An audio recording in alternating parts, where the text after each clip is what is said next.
الحمد لله رب العالمين والصلاة والسلام على أشرف الأنبياء والمرسلين وعلى آله وأصحابه أجمعين. اللهم رب اشرح لي صدري ويسر لي أمري واحلل عقدة من لساني يفقهوا قولي ولا حول ولا قوة إلا بالله العلي العظيم. اللهم لا سهل إلا ما جعلته سهلا وأنت تجعل الحسنى إن شئت السهلا. ربي يسر ولا تعسر وأتمم بالخير. أما بعد. Alhamdulillah, bersyukur kepada Allah Subhanahu wa taala kerana dengan limpah dan kurnianya pada malam ini telah diberi kesempatan dan peluang oleh Allah Subhanahu wa taala untuk sama-sama kita menimba ilmu. Untuk sama-sama kita menimba ilmu dan untuk kita memperbanyakkan maklumat-maklumat tentang isu-isu hukum hakam yang berkaitan dengan agama kita, yakni agama Islam. Jadi pada malam ini sikit. Okey. Suara macam mana? Hadirin di luar sana bagi komen tentang suara okey ke? Ada yang kata okey, ada yang kata bising sikit. Okey kalian boleh. Untuk tempat. Cuba bagi komen suara. Suara dengan gambar dia macam mana? Okey ke tak okey? Kalau dapat tinggi sikit. Apa yang nak tinggi tu? Speak mic. Nak kena pegang. Boleh. Oh. Ke selesa. Kita ada lapik sikit. Tak apa, saya pegang hadirin sekalian kalau suara tak clear. Malam ini adalah malam sesi muzakarah yang seterusnya bagi membahaskan, membincangkan isu yang telah diketahui oleh umum, iaitu benarkah Ibnu Taimiyah telah memfatwakan dibunuh orang yang menjaharkan lafaznya. Jadi sebelum kita bahas, saya dah terangkan pada penjelasan yang dulu, yang pertama dulu, cuma bila dibalas balik oleh Al-Fadhil, maka saya nampak Al-Fadhil masih tidak jelas ataupun tidak faham tentang fatwa yang dikemukakan oleh Ibnu Taimiyah. Dan untuk menyokong pegangan ataupun pendirian Al-Fadhil, Al-Fadhil bawa pula fatwa yang dikemukakan oleh Dr. Ali Jumaah. Jadi sebenarnya fatwa Dr. Ali Jumaah pun sama. Maknanya tidak membenarkan orang yang menjaharkan talafuz bin niyah ini sehingga mengganggu orang. Dalam isu ini sama dengan Ibnu Taimiyah. Walaupun dibaca tentang fatwa Ali Jumaah itu, saya nampak Al-Fadhil masih keliru, masih tidak faham murad ataupun maksud yang nak diketengahkan oleh Dr. Ali Jumaah. Cuma pada malam ini bukanlah suatu perbahasan ini suatu perkara yang melibatkan kita boleh jadi bergaduh, berkelahi, bermasam muka, tidak. Ini adalah merupakan sekadar perbahasan ilmiah. Saya pun banyak di dalam ceramah ataupun tazkirah saya, penyampaian ilmu, banyak kelemahan-kelemahan dan banyak kesilapan-kesilapan yang mana saya mengalu-ngalukan pembetulan, kritikan daripada sahabat-sahabat sekalian. Tidak menjadi suatu kesalahan di sudut agama ini untuk kita mengaku kelemahan dan kesilapan kita. Tidak menjadi satu perkara yang aib pun.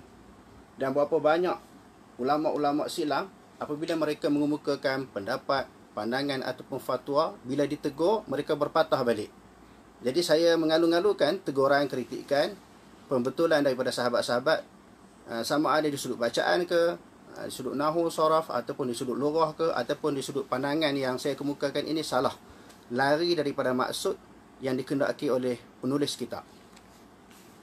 Yang pertama ni nak sebut di sini, malam ni macam sedang tuan-tuan ada handphone di tangan masing-masing, sedang nak menyaksikan perlawanan bola sepak pula. Nampak macam semangat tu.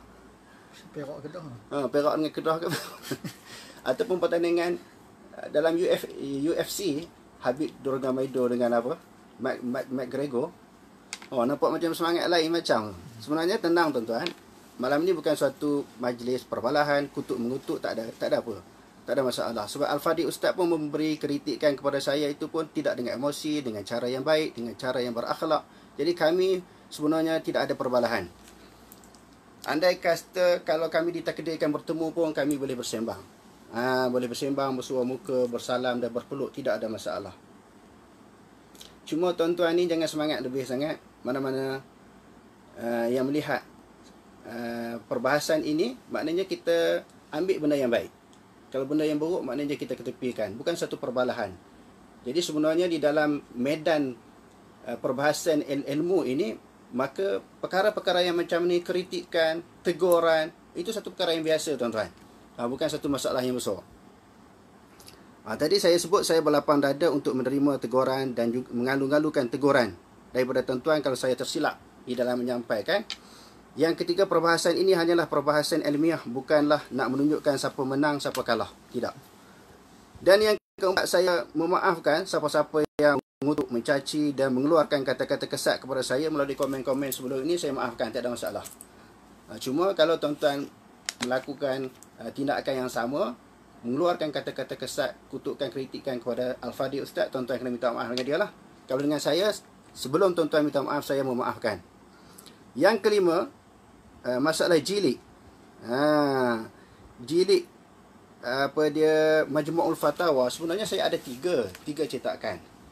Mungkin kadang-kadang saya sebut jilid yang ke-12, kadang-kadang yang ke-11. Satu lagi saya tak ingat sebab cetakan Pakistan dia berbeza antara satu cetakan dengan cetakan-cetakan yang lain. Yang tu kalau tersilap, maka saya minta maaf kalau di dalam menyebut jilid yang keberapa tersilap. Kerana Al-Fadhil juga sebut macam mana ni, sekejap jilid ni, sekejap jilid ni. Yang tu kerana saya ada 3 cetakan.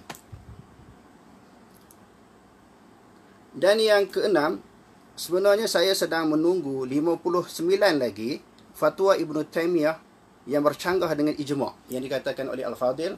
Ibn Taymiyah ini telah mengeluarkan lebih 60 fatwa yang bercanggah dengan ijma'. Salah satunya iaitu talak 3 sekaligus jatuh 1. Saya dah jawab. Bahawa fatwa itu tidak bertentangan dengan ijma' ulama'. Yang pertamanya, kerana ayat Quran menyebut at-talaqu marratani. Ini pegangan yang dalil yang dikemukakan oleh Ibn Taymiyah. Talak itu adalah 2 kali. Bukan dia kata talqatani, 2 gus sekali ataupun 3 gus sekali. Jadi dalam Quran kata maknanya 2 kali, sekali. Maknanya kalau talak 3 dikira jatuh 1 bagi pendapat Ibn Taymiyah, dan disokong oleh ulama-ulama lain. Boleh buka dalam kitab Fiqhul Islami wa Adillatuhu yang saya telah bahas isu ni, saya tak nak ulangi, malam ni saya nak ringkaskan. Dan juga amalan di zaman Sayyidina Abu Bakar dan juga ketika Sayyidina Umar memerintah menjadi khalifah, bila talak 3 ataupun 2 ni dikira 1, maka Abu Bakar pun berfatwa demikian, talak 3 jatuh 1, Sayyidina Umar pun berfatwa demikian. Maka talak 3 jatuh 1 ini bukan Ibn Taymiyah yang mula-mula mengemukakan fatwa. Yang tu saya dah jawab. Cuba saya nak minta lagi Al-Fadhil mengemukakan 59 lagi yang dikatakan fatwa Ibn Taymiyah yang bertentangan dengan ijma' ulama'. Yang tu saya tak tahu. Kalau Al-Fadhil kemukakan selepas ni, saya akan jawab, saya akan tengok kitab, betulkah 59 lagi fatwa yang bertentangan dengan ijma' ulama'. Nak jadi ijma' ni sebagaimana yang kita bahas di dalam sesi yang lalu terlalu ketat. Dan yang ketujuh, yang ni yang saya nak bahas sebenarnya pada malam ni. Al-Fadhil juga menyebut semenjak Abu Hasan Al-Asy'ari wafat pada tahun 324. Di sini hadirin sekalian berlaku perselisihan pendapat daripada kalangan ulama tarikh kewafatan Abu Hasan Al-Asy'ari sama ada pada tahun 324 ataupun 330 Hijrah. Dikatakan semenjak Abu Hasan Al-Asy'ari sehinggalah sampai kepada Muhammad bin Abdul Wahab yang wafat pada tahun 126 Hijrah. Maknanya daripada zaman Abu Hasan Al-Asy'ari, semua ulama berpegang kepada 2 aliran ini sahaja, Asy'ariyah dan juga Maturidi. Asy'ariyah ataupun Maturidi. Jadi Al-Fadhil menyebut demikian. Jadi di sini itu yang perbahasan yang penting pada malam ni yang saya nak kemukakan. Sebenarnya selepas daripada kewafatan ataupun semasa zaman Abu Hasan Al-Asy'ari lagi, dan juga selepas Abu Hasan Al-Asy'ari, banyak lagi ulama-ulama yang tidak berpegang kepada 2 pendapat dua mazhab ini, sama ada Asy'ariyah ataupun Maturidi. Nanti saya kebukakan selepas perbahasan ini. Bila saya tengok Al-Fadhil cuba menjawab dan cuba mempertahankan pandangan dia yang mengatakan bahawa Ibn Taymiyah dia tetap berpegang, berpendirian bahawa Ibn Taymiyah menghukumkan bunuh bagi orang yang menjaharkan dengan lafaz niat. Bila saya tengok Al-Fadhil mengemukakan jawapan, saya nampak masih salah. Walaupun cuba nak mengulas, menghuraikan di sudut nahunya, istisnanya, nak di sudut tuturan bahasa Arabnya, bagus. Maknanya kita nak memahami bahasa Arab kena ada nahu, saraf dan juga di sudut bahasa itu bagus. Tapi masih lagi salah di dalam memahami fatwa yang dikemukakan oleh Ibn Taymiyah. Dan terserlah lagi bila Al-Fadhil mengemukakan menakalkan pendapat fatwa Dr. Ahli Jumaah di dalam nak menyokong dan mempertahankan pendirian Al-Fadhil yang kata tak boleh jahar, yang boleh jahar itu disambung diambil, dipetik fatwa yang dikemukakan oleh Dr. Ahli Jumaah. Adapun fatwa Ibn Taymiyah saya dah baca secara seluruh, secara kesemuanya apa yang dibahaskan. Jadi bila kita dah baca secara panjang, secara banyak ni, kadang-kadang memang tersasul. Saya akui dalam video tu tersilap di sudut nahunya, di sudut lurahnya, di sudut terjemahnya. Sebab saya baca semua, supaya nak menunjukkan kepada hadirin yang melihat saya tidak menipu apa yang dinakalkan oleh ulama. Dan kalau tersilap balik saya. Tetapi ada orang yang baca, dia ambil satu kalimah, dia langkau. Satu kalimah, dua kalimah, dia langkau. Jadi yang tu memang nampak tak salah. Baca 2-3 kalimah memang kita boleh jaga di sudut nahunya, di sudut talafuznya memang senang jaga. Tapi saya ni, saya baca semua. Jadi saya akui lah, di situ ada dipanggil tasasul ataupun tersalah di dalam bacaan. Saya terus kepada fatwa Dr. Ahli Jumaah tentang masalah niat ni, yang dikatakan Dr. Ahli Jumaah juga bertentangan dengan Ibn Taymiyah dan mengharuskan jahar. Sebenarnya tidak. Di dalam melarang menjaharkan sehingga mengganggu orang lain ini, Dr. Ahli Jumaah pun sama pendirian dia sebagaimana Ibn Taymiyah. Dia kata di sini an-niyatu mahalluhal qalbu. Jadi bermula niat itu bermula tempatnya adalah hati. Jadi al-qalbu di situ maknanya khabar bagi an-niyah. Mahalluha maknanya mubtada' sani daripada an-niyah. An-niyah tu mubtada' awal, mahalluha mubtada' sani, al-qalbu maknanya khabar. Khabar bagi niyah. Bermula niat itu bermula tempat niat adalah hati. Wa talaffuzu biha masyru'un wa mustahabun. Saya baca, saya tidak wakaf, saya terus baca sekali dengan baris di akhir kalimah, untuk kalau tersilap tuan-tuan boleh tegur lah. Khasatan idza kana dhalika yusa'idul musalliya. Lebih-lebih lagi apabila yang demikian itu talafuz dapat membantu akan orang yang sembahyang. Maknanya talafuz niat itu masyru' dan mustahab. Lebih-lebih lagi apabila talafuz itu dapat membantu orang yang sembahyang ala istihdarin niyati wa jam'in himmati ala salati. Atas menghadirkan niat dan menghimpunkan hasrat ataupun tujuan atas sembahyang.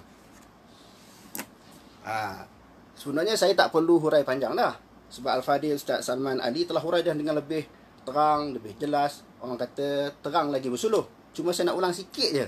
Nak ceritanya ada persamaan antara Ibn Taymiyah dengan Dr. Ahli Jumaah. Jadi dia kata di sini walakin la yang bagi jahru. Dan tetapi tidak sepatutnya menjaharkan bin niyati illa bimiqdari ma yusmi'ul insanu nafsahu. Tak boleh jahar, tak boleh kuatkan talafuz dengan niat illa. Yang ni Al-Fadhil cuba menghuraikan di sudut nahu. Alhamdulillah, bagus. Di sudut nahu illa ini ada mustasna. Dia kata ada mustasna, ada pengecualian lah. Mustasna itu bagus. Cuma masih salah walaupun dihurai melalui kaedah nahu. Masih salah di sudut kefahaman. Kefahaman daripada Ibn Taymiyah pun salah. Fahaman daripada Dr. Ahli Jumaah pun salah. Di sudut kefahaman salah. Sebab dia kata di sini, walakin la yanbaghi jahru bin niyati illa bimiqdari ma yusmi'ul insanu nafsahu. Dia kata kecuali dengan kadar ma yusmi'ul insanu. Bukan sami'a yasma'u, asma'a yusmi'u. Bila asma'a yusmi'u ini, melainkan dengan kadar memperdengarkan oleh manusia. Maknanya di sini dia kena kontrol. Memperdengarkan. Nak jahar itu boleh, tetapi dengan kadar, dengan sempadan, dengan had, memperdengarkan oleh manusia akan dirinya. Saya dah sebut dalam sesi yang lalu sebenarnya. Sekadar tu ya jahar yang dimaksudkan. Jahar-jahar yang dibenarkan, seseorang memperdengarkan. Maknanya dia kena kontrol. Sebab asma'a yusmi'u isma'an, maknanya dia mengontrol. Dia memperdengarkan. Memperdengarkan, dia baca sekadar untuk dia dengar diri dia sendiri. Itu yang maksud jahar. Nampak? Oleh itu dia kata fala yafa'u sautahu biha. Dia tidak boleh menguatkan akan suaranya, dan dia tidak menguatkan akan suaranya biha bi tariqati tashawwishin ala ikhwanihi. Samalah yang Ibnu Taimiyah, yang orang tanya Ibnu Taimiyah tadi. Dia tak boleh mengangkat suaranya dengan cara mentashwishkan, mengganggu ataupun mengacau saudaranya. Sebab soalan daripada orang kemukakan pada Ibnu Taimiyah, wasu'ila an rajulin idza shalla yushawwishu ala sufufi allati hawalaihi. Yang ni saya terlanjur dulu. Saya sebut hawalaihi tersalah. Terima kasih atas teguran. Terima kasih atas teguran. Jadi kita tengok. Dia kata di sini, ditanya akan seseorang lelaki apabila dia sembahyang, dia mengganggu atas soft-soft yang di sekelilingnya bijahri bin niyah, dengan jahar dengan niat. Sama dengan dikemukakan oleh Dr. Ali Jumaah. Dia kata fala yarfa'u sautahu biha bi tariqati tashawwishin, dengan jalan mengganggu ataupun mengacau ala ikhwanihi, atas saudara-saudaranya, wa tusiru balbalatu. Masya Allah, tak baris juga. Sehingga menyebabkan kegelisahan fi jama'ati salati, pada jemaah sembahyang. Itu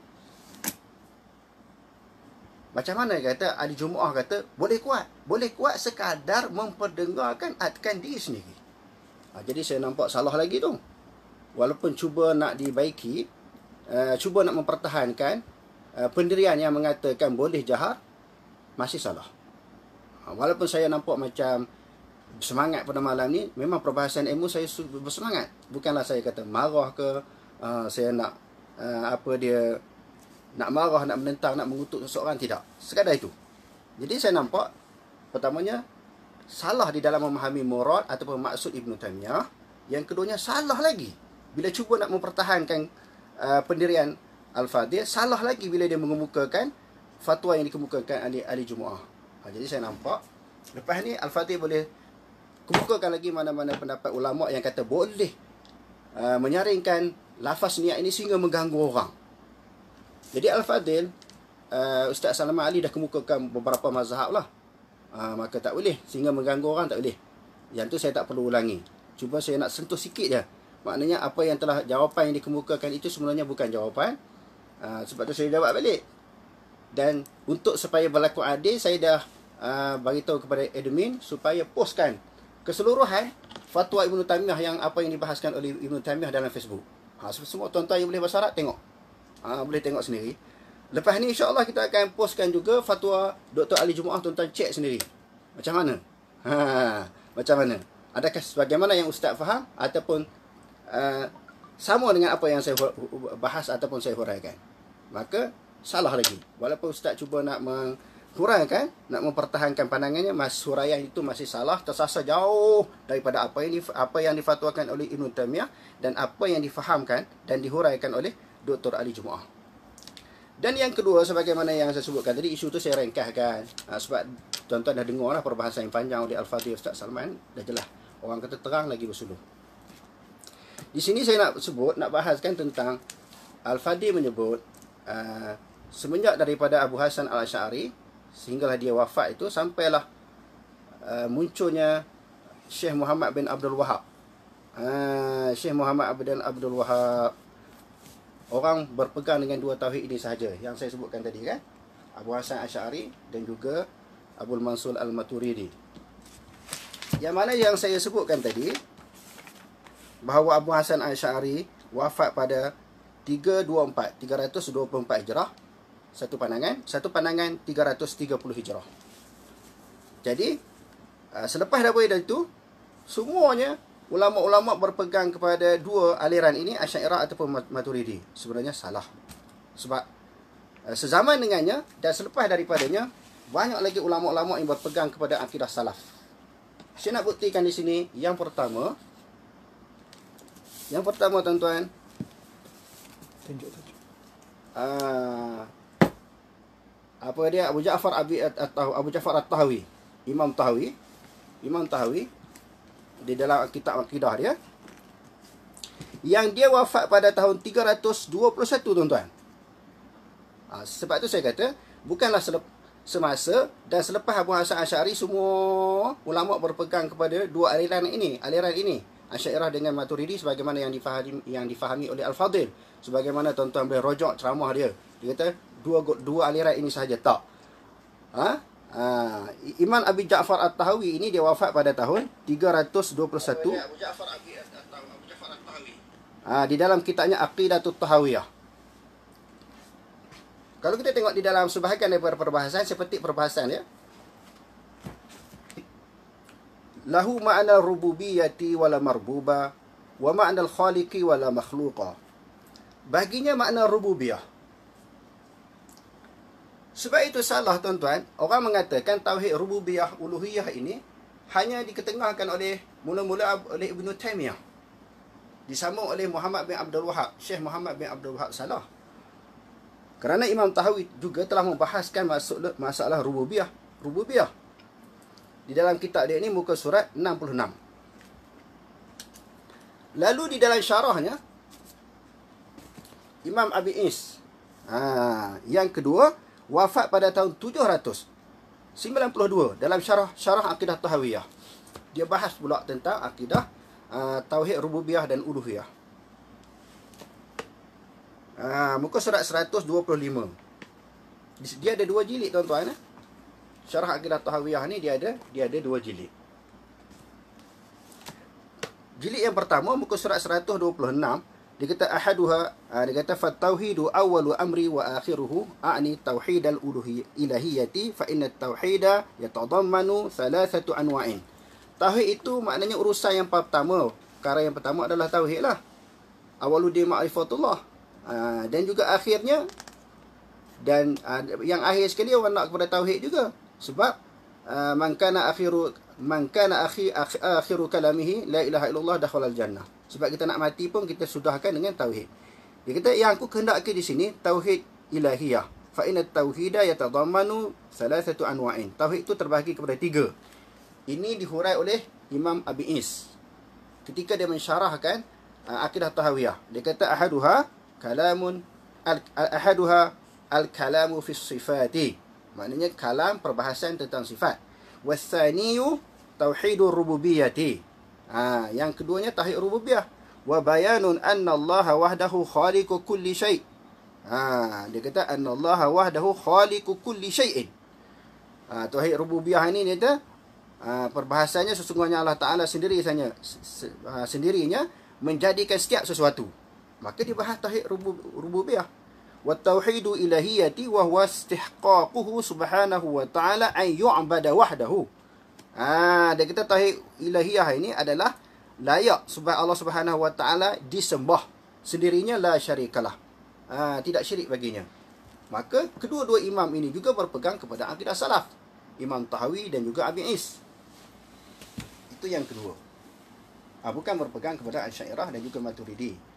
Jadi kita dah bahas dah masalah Maturidi, Asy'ariyah, salaf ni semuanya ahli sunnah wal jamaah. Cuma nak menafikan ramainya ulama-ulama yang berpegang kepada akidah salaf ini, tak boleh. Salah. Yang kedua, yang ketiga, apa tadi? Imam Lalakai yang wafat pada tahun 408 Hijrah. syarah kepada usul i'tiqad ahli sunnah wal jamaah. Tengok. Imam Lalakai. Ini kitab yang ketiga. Dia juga adalah salaf. Sebagai contoh, dia pun di sini pun ada 2 jilid. Jilid yang pertama muka surat 245. Bab dia kata di sini Ar-Rahmanu ala arsy istawa wa anna Allah ala arsyihi fis sama. Tentang Ar-Rahmanu ala arsy istawa, sesungguhnya Allah Subhanahu wa taala atas arasnya di langit. Maka menunjukkan dia juga berpegang kepada akidah salaf. Kitab yang ketiga, Al-Ulu. Kitab yang berapa? Yang keempat.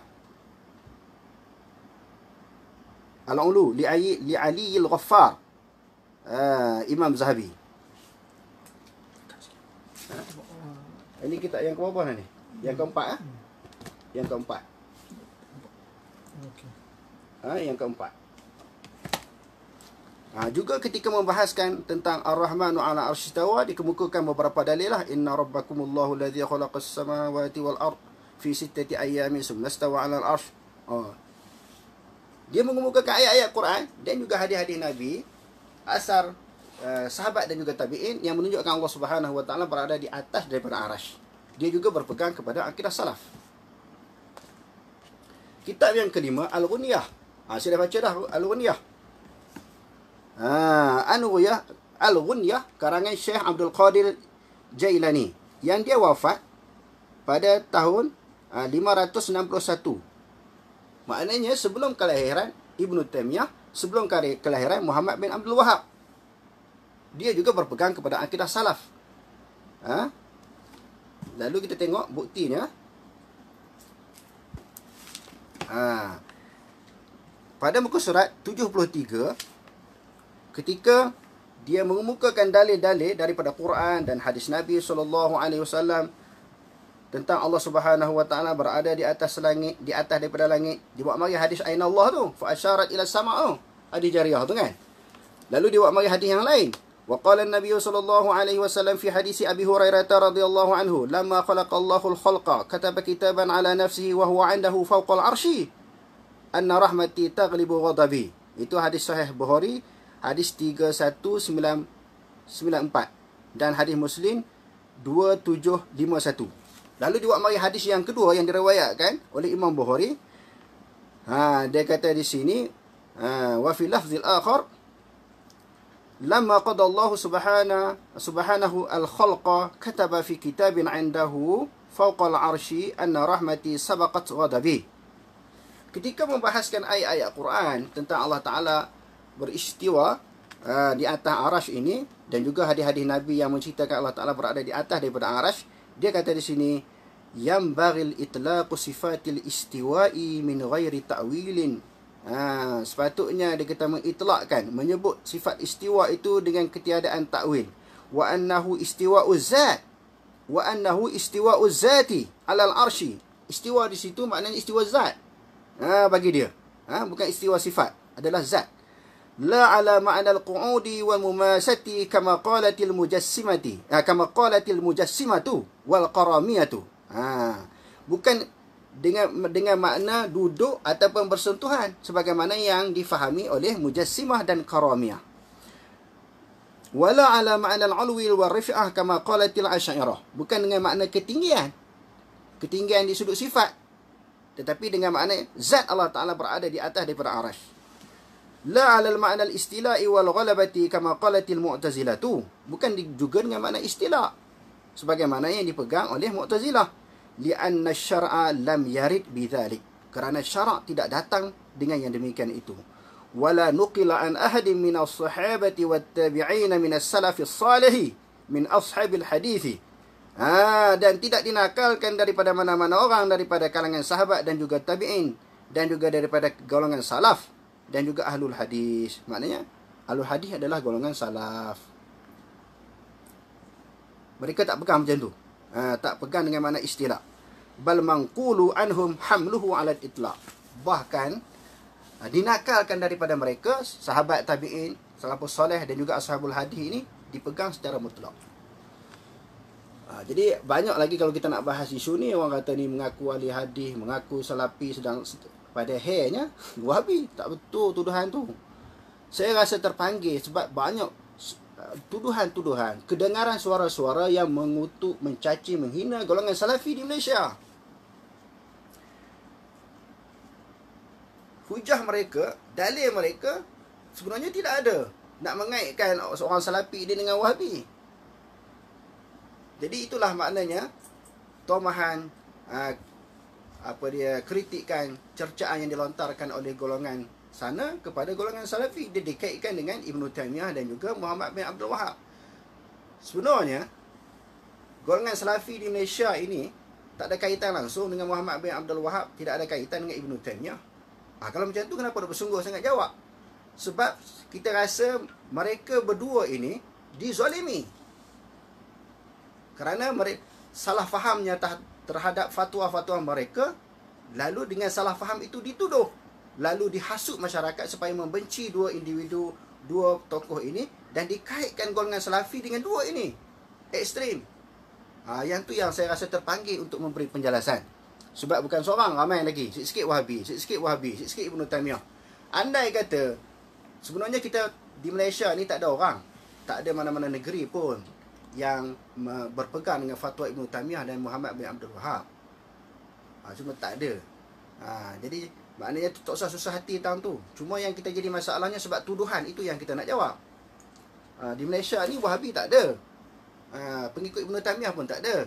Cuma dikaitkan golongan salafi dengan Ibn Taymiyah dan juga Muhammad bin Abdul Wahab. Yang tu yang kita rasa terpanggil untuk memberi penjelasan. Sebab masyarakat keliru dengan tuduhan-tuduhan dan fitnah-fitnah ini. Sepatutnya hadirin sekalian, sebelum kita sambung kitab yang berikutnya, bila kata-kata di Malaysia ini ada Wahabi, jadi kena sebut takyin siapa dia Wahabi di Malaysia ni. Sebut 1, 2, 3. Okey, 1. Bukan saja sebut nama. Yang keduanya, apakah pandangan golongan salafi ini yang bercanggah, yang sama dengan Muhammad bin Abdul Wahab ataupun sama dengan Ibn Taymiyah, yang dikatakan bercanggah dengan ijma' ulama, yang bercanggah dengan empat mazhab. Cuba sebut. Saya menunggu tuan-tuan, siapa-siapa sahaja yang nampak golongan salafi ini memang salah pegangan mereka, di sudut akidah ke, di sudut fiqh ke, tolong kemukakan. Saya semangat ni bukan marah ni. Saya nak secara jujurnya, kita minta orang-orang yang menuduh mana-mana pihak ini Wahabi sesat, kemukakan apa alasan yang mereka sesat. Sebab yang kita buat live ni seluruh dunia tengok, pihak-pihak yang berwajib tengok, sebut apa benda yang salah. Kita nak jawab. Kalau salah kita pun tak nak ikut. Dan saya sendiri pun dikaitkan dengan Pak Wahab. Jadi sebut apa amalan saya yang salah, apa pegangan akidah saya yang salah. Cuba sebut.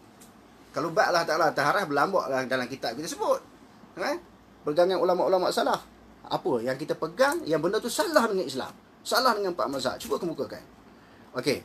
Berapa dah kitab? 1, 2, 3, 4, 5. Dah 5 dah ulama yang pegang dengan akidah salah. Termasuklah maknanya Abdul Qadir Jailani, seorang ulama tasawuf yang dikatakan wali.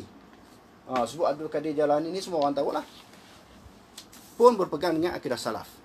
Yang ketiga, yang keempat, yang keenam.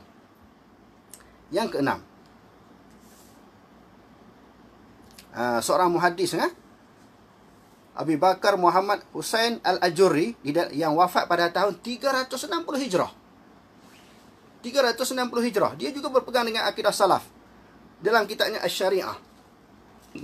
Di dalam kitabnya Asy-Syariah.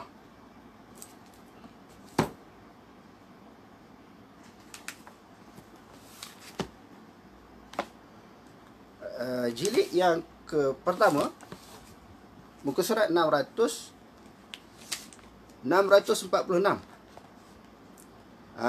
Kita tengok riwayat yang dia bawa mari. وحدثنا أبو الفضل جعفر بن محمد الصندلي قال حدثنا فضل بن زياد قال سمعت أبا عبد الله أحمد بن حنبل يقول قال مالك بن أنس. Dia buat mari riwayat-riwayat yang sampai kepada Ahmad bin Hanbal, sampai kepada Imam Malik. Imam Malik kata apa? Allahu azza wa jalla fis samai wa ilmuhu fi kulli makan. Allah Subhanahu wa taala berada di langit dan ilmunya pada setiap tempat. Wala yakhlu minhu makan, tidak sunyi makan daripadanya tempat. Maknanya Allah Subhanahu Wa Taala mengetahui semua tempat, tetapi dia berada di atas langit. Maknanya atas arash berada di atas daripada langit. Lalu orang tanya dia, faqutu man akhbaraka an Malik bihadza. Orang tanya Ahmad bin Hanbal. Ahmad bin Hanbal, siapa yang kata kepada kamu Malik kata begitu? Faqala sami'tuhu min Shuraij bin Nu'man an Abdullah bin Nafi', daripada Abdullah bin Nafi'. Maknanya sampai kepada Abdullah bin Nafi' yang mengatakan bahawa Allah Subhanahu Wa Taala berada di atas arasy. Di sini dalam kitab Syariah ini, Imam Abu Bakar Al-Ajurri menakarkan pendapat ulama-ulama salaf tentang masalah akidah, sama ada masalah tangan, masalah istiwa dan sebagainya. Dia juga berpegang kepada akidah salaf, bukan kepada dua akidah aliran tadi, Asy'ariyah ataupun Maturidi. Kitab yang seterusnya, yang ketujuh.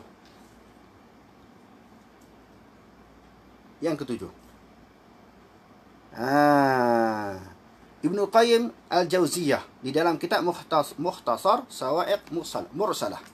Mukhtasarul Sawa'iqil Mursalah. Dalam kitab ini. Dia juga berpegang kepada akidah salaf.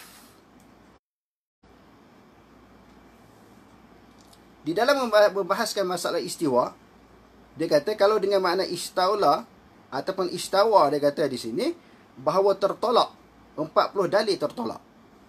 Dia kata qaluhu batilun minasnaini wa arba'ina wajhan. 40 dalil kata salah kalau makna istiwa dengan makna istaula. 42 alasan dia kata salah. Saya tak nak baca lah 42 alasan tu. Dia panjang sangat. Saya nak cerita dia juga salah. Dia tadi wafat pada tahun 751 sebelum juga kelahiran Muhammad bin Abdul Wahab. Salah juga. Yang seterusnya, 1, 2, 3, 4, 5, 6, 7, 8. Yang ke-8, Asma' wa Sifat Imam Baihaqi.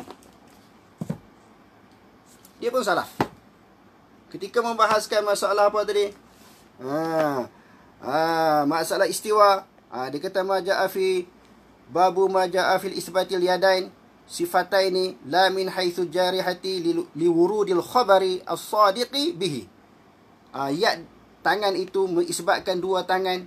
Tangan itu bukan dengan maksud jarihah, bukan dengan maksud anggota, maknanya sifat tangan, mengisbatkan tangan. Tidak tangan itu ditafsirkan dengan qudrah ataupun quwwah, sebagaimana yang difahami oleh golongan Asy'ariyah, qudrah ataupun quwwah, menunjukkan bahawa dia juga adalah golongan salaf. Dia tadi dia wafat pada tahun apa tadi? Imam Baihaqi. Ada cerita tak tadi? Lupa lah. Sebelum Abu Hasan Al-Asy'ari juga. Tuan-tuan boleh tengok sebelum apa dia? Sebelum Muhammad bin Abdul Wahab juga. Dah cerita ke belum ni tarikh lahir dia? Maknanya tuan-tuan tolong carilah Imam Baihaqi. Nanti kita cek semula. Sebab di sini tidak ada tarikh wafat. Yang seterusnya, Imam Bukhari. Imam Bukhari wafat pada tahun 256 Hijrah dalam kitab Khalqu Af'alil Ibad. Ni. Saya pun bukan dan tarik ikut dan tuan-tuan, kitab-kitab yang sekeliling saya ni sebenarnya banyak lagi, beratus lagi. Ulama-ulama selepas Abu Hasan Al-Asy'ari ini berpegang kepada akidah salaf. Banyak lagi sebenarnya. Ini kebetulan saya sempat tarik sikit sebanyak yang saya duk baca dulu-dulu. Itu pun bertimbun nak menunjukkan bahawa bukan yang dikatakan selepas Abu Hasan Al-Asy'ari ini semua ulama berpegang dengan dua aliran ni saja salah. Abu Hasan Al-Asy'ari Asy'ariyah dengan Maturidi tak, beratus lagi, mungkin beribu. Ini sebahagian saja yang saya sebut pada malam ini.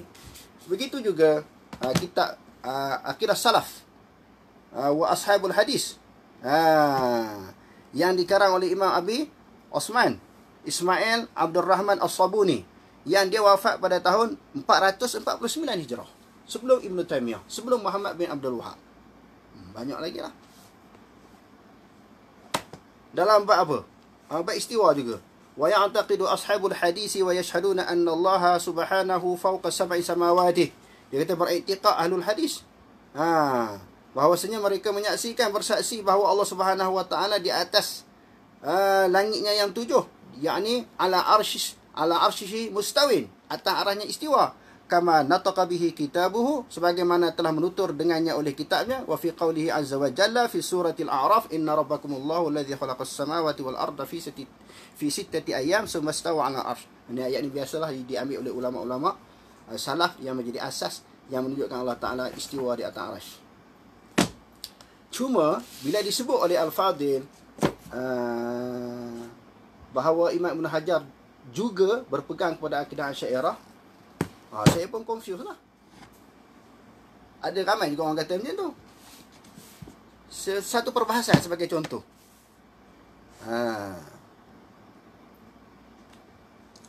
Contohnya tentang makna istawa dengan makna istaula di sini, disebut di sini. Wa qala Mujahid istawa ala al-arsy. Dia menakar pakai pendapat ulama tafsir dan juga hadis, iaitu Mujahid. Dia kata, Mujahid kata istawa dengan makna ala al-arsy, tertinggi di atas arasy. Ada orang kata arasy ni maknanya tak terjemah. Ni dia terjemah. Makna salah terjemah. Lalu dia sebut apa lagi? Faqalatil mu'tazilah tu, lalu wasalahu firyani an waraqain an ibni abi najih anhu qala ibn Battal ikhtalafa an-nasu fil istiwa al-mazkur. Maknanya ulama berbeza pendapat dengan tentang makna istiwa. Di sini dia kata faqalatil mu'tazilatu ma'nahu al-istila'u. Tengok dia kata apa. Maka telah berkatalah oleh Mu'tazilah maknanya al-istila'. Istaula ataupun makna istila'. Maknanya itu dia kata di situ adalah pegangan Mu'tazilah yang kata istila' itu. Istaula dengan makna istila'. Macam mana kata dia pun menyokong pegangan Asy'ariyah. Sedangkan tak. Yang kata istila' itu dia kata istaula dengan makna istila' adalah Mu'tazilah. Berdasarkan mereka berpegang kepada syair yang saya telah baca hari itu. Wa qad istawa Bishrun 'ala al-Iraqi min ghairi sayfin wa damin muhraq. Sesungguhnya telah istiwalah oleh Bishrun 'ala al-Iraq. Telah menguasai oleh Bishrun di atas Iraq ni dengan ketiadaan menggunakan pedang dan tidak melakukan pertumpahan darah. Yang ni syair ni Ibnu Katsir sebut di dalam Bidayah wan Nihayah adalah syair Akhtal, syair Akhtal seorang Nasrani. Daripada syair itulah yang orang ambil untuk menterjemahkan istawa dengan mana istaula. Itu asasnya. Saya tak nak bahas benda tu, saya bahas dah banyak kali dah. Saya bincang dah banyak kali. Cuma nak buat kesimpulan, pandangan yang mengatakan bahawa selepas Abu Hasan Asy'ari ini sampailah Imam Abdul Wahab, Imam Abdul Wahab ni yang wafat pada tahun 1206 Hijrah ini, semua orang berpegang kepada dua aliran ini saja. Tak betul, salah. Saya boleh kemukakan banyak lagi ulama-ulama yang berpegang dengan akidah salaf. Cuma bukan kita nak berbalah masalah salaf dengan khalaf. Kita nak ceritakan fakta itu salah. Fakta yang mengatakan bahawa orang pegang kepada akidah Asy'ariyah sahaja sehinggalah lahir Muhammad bin Abdul Wahab itu salah. Berlambak-lambak ulama berpegang kepada akidah salaf. Jadi saya rasa sekadar itu dulu penjelasan. Mungkin siapa-siapa yang tengok perbahasan live ini tak betul, tolong bahas balik. Kita bincang pula. Tuan-tuan boleh kemukakan hujah tuan-tuan, saya jawab balik. Lepas tu tuan-tuan balas balik, saya jawab balik. Maknanya secara harmoni, muzakarah, perbincangan ilmiah, tak ada gaduh-gaduh.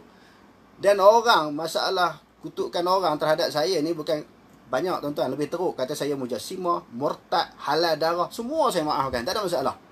Dan saya jumpa dengan orang tu pun saya boleh berpeluk.